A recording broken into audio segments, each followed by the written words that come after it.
যেখানে অভিবাসীরা আদিবাসীদেরকে তাড়িয়ে অভিবাসী রাষ্ট্র তৈরি করেছেন, সেখানে আদিবাসীদের একটা ক্ষোভ বিক্ষোভ আছে এবং সেই সকল পাপ মোচন করার জন্য অভিবাসী রাষ্ট্রের অনেক সভ্য সভ্য উদ্যোগ আমরা খেয়াল করছি এবং সেই সকল সভ্য উদ্যোগ তাদের জন্মকালীন সময়কার যে পাপ তা কতটা স্খলন করতে পেরেছে অথবা পারবে, আমি সে বিষয়ে কোনো মন্তব্য করতে চাই না।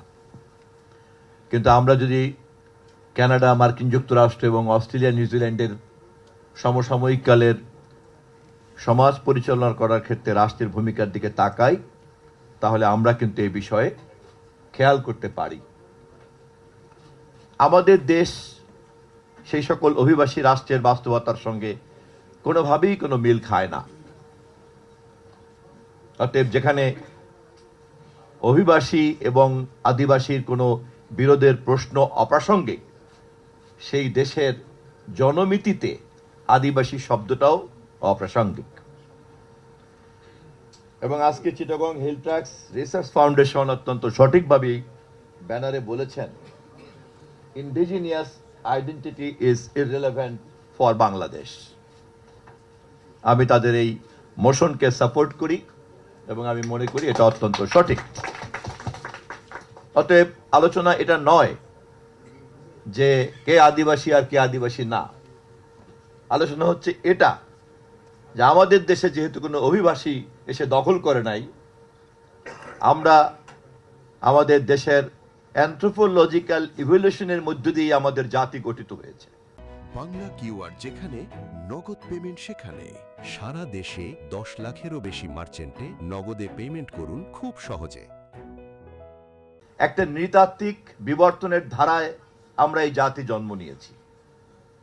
এখানে নৃবিজ্ঞান বলে যে আমরা অস্ট্রোয়ানরা এখানে আসছি, আমরা দ্রাবিড়রা এখানে ছিলাম, আমরা মঙ্গোলিয়ানরা এখানে ছিলাম এবং এর সংমিশ্রণের মধ্য দিয়ে হাজার বছর ধরে এখানে তৈরি হয়েছে, পরে এরিয়ানরা আসছে এবং আমাদের এই জাতি গঠনের ক্ষেত্রে এই কাঠামোটা সম্পর্কে আমাদেরকে সমাজবিজ্ঞান এবং নৃবিজ্ঞান আমাদেরকে এই ধারণা দিয়েছে এবং প্রত্নতত্ত্ব আমাদের এই বিজ্ঞানের সিদ্ধান্তকে অনুমোদন করেছে।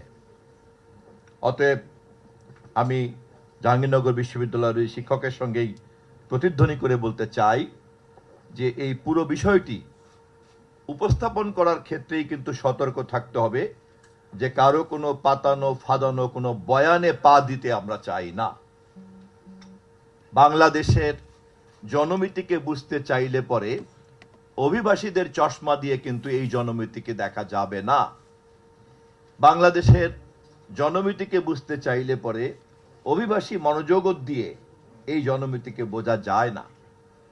এই জনমিতিকে বুঝতে চাইলে ন্যাচারালাইজেশনের যে ইভলিউশনের ধারা, সেই ধারা সম্পর্কে সমাজবিজ্ঞানের যে মৌলিক জ্ঞান তা আমাদেরকে অবশ্যই রাখতে হবে। আমি আর কথা বাড়াবো না।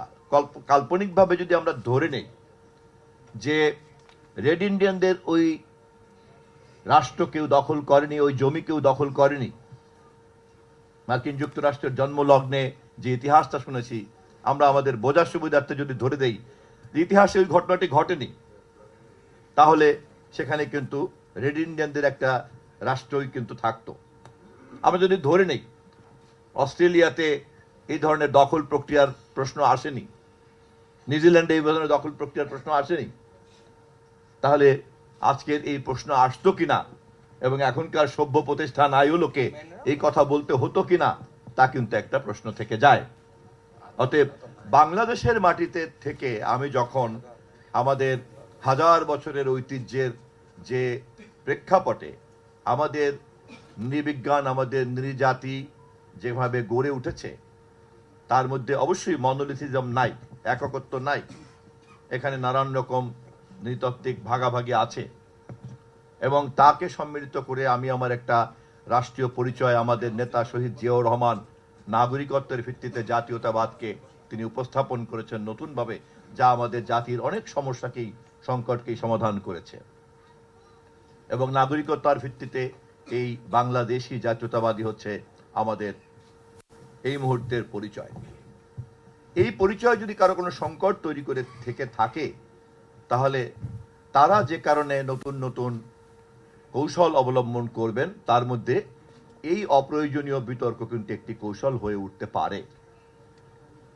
আমি অনুরোধ করব চিটাগং হিল ট্র্যাক্স রিসার্চ ফাউন্ডেশনকে যে ভবিষ্যতে এই ধরনের আলোচনাতে অংশগ্রহণ করার ক্ষেত্রে এই অপ্রাসঙ্গিকতাকে ঠিকভাবে তুলে ধরলে ভুল বয়ানের বিপরীতে সঠিক বয়ান উপস্থাপন করার কাজটি Chittagong hill tracts research foundation করতে পারবে। শেষ করছি এই কথা বলে, সঠিক প্রশ্নের সঠিক উত্তর দেওয়া যায়, ভুল উত্তর দিলে তা সংশোধন করা যায়, কিন্তু ভুল প্রশ্নে উত্তর দেওয়ার জন্য নিজেকে যুক্ত না করাই ভালো।